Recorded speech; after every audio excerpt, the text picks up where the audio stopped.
Today we're gonna be watching a video from Wall Street Journal about this is kind of small interview of Bill Gates, and he's gonna talk about Trump, Elon Musk, US and China and a lot more stuff. Let's see what he got to say. Is it important or not? And yeah, let's see what he got. This whole thing of Asperger's or on the spectrum is a fairly new thing. Used to be autism had a fairly narrow definition that was, clearly identifiable. But this idea that if you're slow socializing, I have a behavior where I rock that bothers people, but that's also common, so-called self-stimming type thing. So I realized, wow, there's a bit of a pattern match there. In his upcoming book, Source Code, Bill Gates reveals new details about his childhood, including the realization that were he a kid today, he would be diagnosed on the autism spectrum. Looking back on that, because I didn't behave in a standard way, and yet, that deep concentration that got applied to math and science and eventually to all those programming experiences I had, that became a strength. A strength that changed the world and made Gates among the richest and most influential leaders of our time. That's true. I caught up with him in California to speak with him about his early years and on the issues of the day, as Trump takes office with tech leaders lining up to support him. Did your parents, did they ever worry about you? I mean, you used to slip out of the bedroom window and go and code in the middle of the night. Do you think they worried about you, or do you think they were just like, nah? They worried about would I fit in. The two things they did, one, sent me to a therapist who got me thinking about how I applied my energy, and then sending me to a really great school. Yeah. Those were great for me. It was at school that Gates first met Paul Allen, his Microsoft co-founder. The two were among the first tech titans. It seems to me there's been a culture shift, though, in Silicon Valley. Perhaps to characterize it as it used to be sort of tech nerds, and now it's very much tech bros. Do you sort of feel like you're still part of it? Well, I think they're still nerds, as far as I can tell. They don't deserve some new term. Jesus, they're just as nerdy as they ever were. I mean, come on. Yes, the vision that, Paul Allen and I had at age 18, that the digital revolution would change the world more than any other thing, that's really been borne out. The most valuable companies in the world are the children of that insight, and they've, provided super innovative products. And so, of course, the tech people are richer and understanding, okay, what's their next thing, primarily AI. In this case, has become more important. Early in the days of Microsoft, I didn't believe in having an office in Washington, D.C. I later learned that was a mistake, but I had kind of a purist view that I didn't need to engage in talking to the government. Yeah. Have you met Donald Trump since the election? Yeah, I had a chance to go have a long and actually quite intriguing dinner with him. What did you discuss? What was intriguing? Well, we touched on a lot of things. It was over 3 hours, to my surprise. It was long meeting, huh? His chief of staff, Susie Wiles, and the person who helps manage things for me, Larry Cohen. So the four of us sat there, and it was quite wide-ranging. Global health's the area that I work in, and such amazing things have happened and can happen there.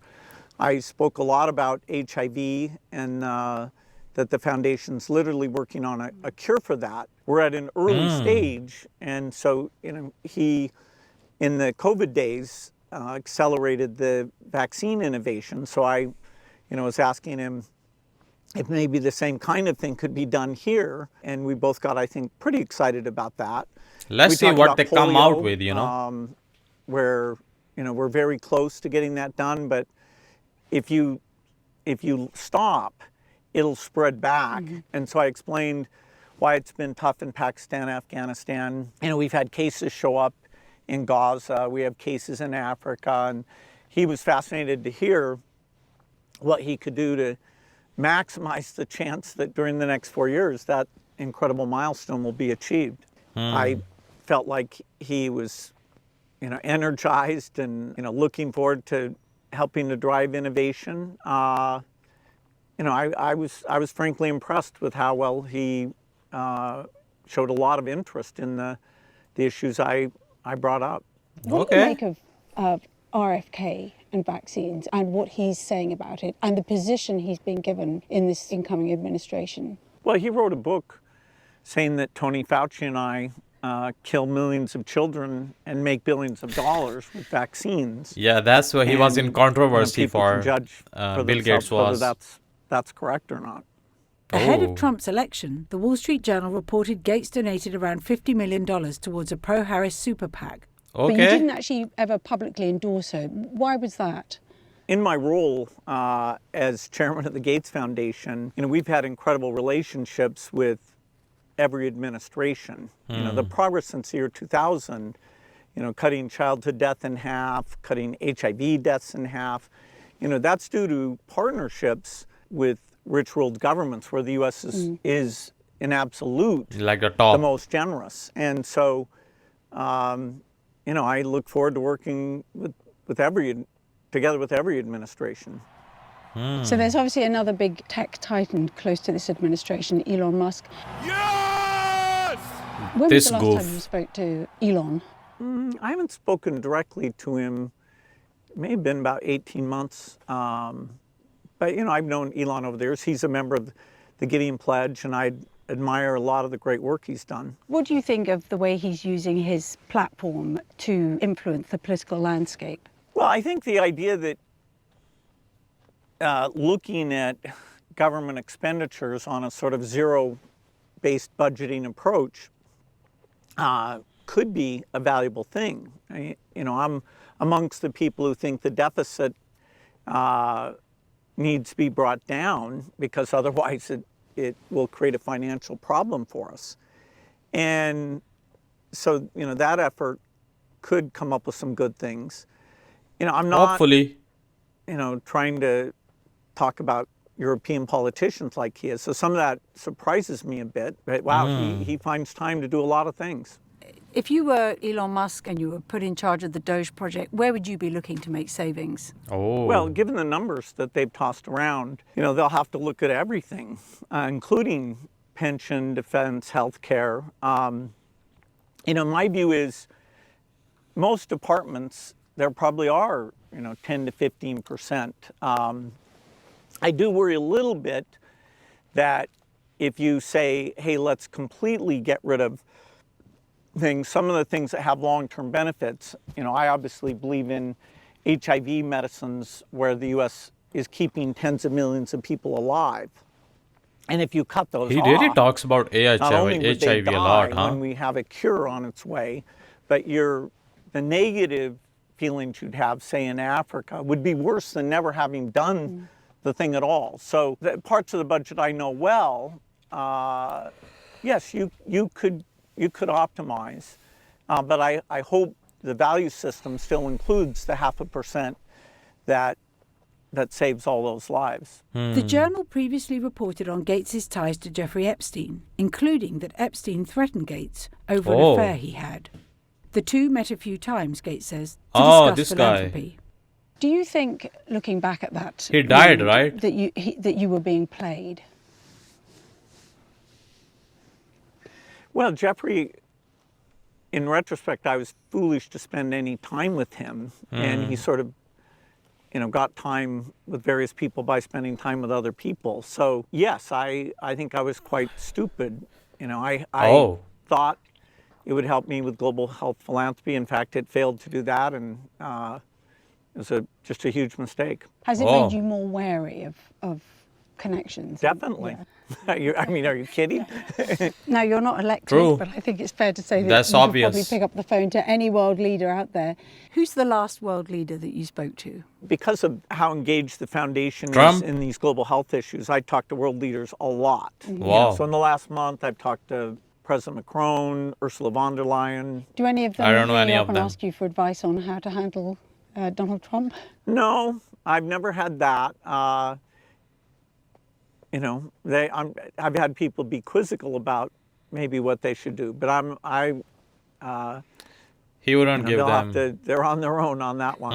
As far as China's concerned, what do you think about the direction that US-China relations are going in? Well, I think it'd be great if we had more win-win elements in the Currently, they are not relationship. going good. Honestly, I It know seems that. like a pretty small thing, but if you think about climate, or if you think about healthcare innovation, or certain kinds of terrorism, including not only Tariffs, nuclear no, but also they're not going good. bioterrorism, being prepared for epidemics. We'll see how the two big powers can get along. You mentioned a number of scary prospects there. What keeps you awake at night? The chance of a natural pandemic in the next 4 years is somewhere between 10 and 15%.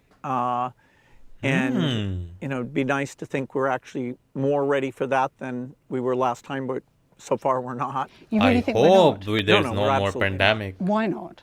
People, rather than having a consensus What was that question? about, no, we're absolutely than we were last time, but so far we're not. You really think we're not? No, Yeah. we're absolutely not. Oh Why wow. not? People, rather than having a consensus about, He thinks we're we're not ready for any kind of Are pandemic. mostly still replaying the various mistakes that were made. So, I wouldn't say that we're as far along as you'd expect after trillions of dollars and millions of lives have been lost. Yeah. While Gates is known for looking at what's next, the book, he says, has given him time to reflect on the past.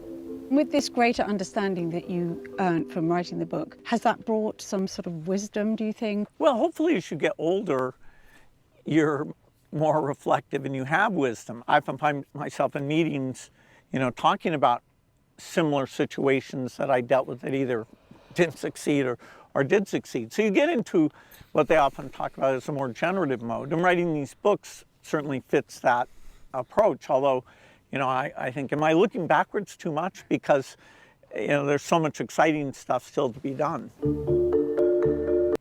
Okay. He spit something for us that he's really working on HIV. That I for sure know. And he got his new book. Coming up, or it's already out. And he also talked about Trump, how he was really surprised that how excited Trump was after he brought up all the issues which are going on, and he was happy with Trump. And Elon Musk, he was, I think, so normal. He was like, okay, he's doing some crazy stuff, he's kind of a different guy, but yeah, he's doing his thing. Also about talking about Doge, it's not Dogecoin, it's different thing. And also the China and United States relations, which are not going as good as Bill was talking about, but I think so because he did mention tariffs which are already on China, Mexico and Canada. Canada is about 25%, China is 10%, and Mexico is 25% as well, which are, all of them are not good for US if you really think as a normal citizen, or if you live in the United States. You get what I mean? But yeah, this was the video from WSJ. A good short interview overview of what Bill Gates is thinking these days, or what he's working on. But yeah, overall, this was the video from Wall Street Journal, and I'll see you guys in the next one.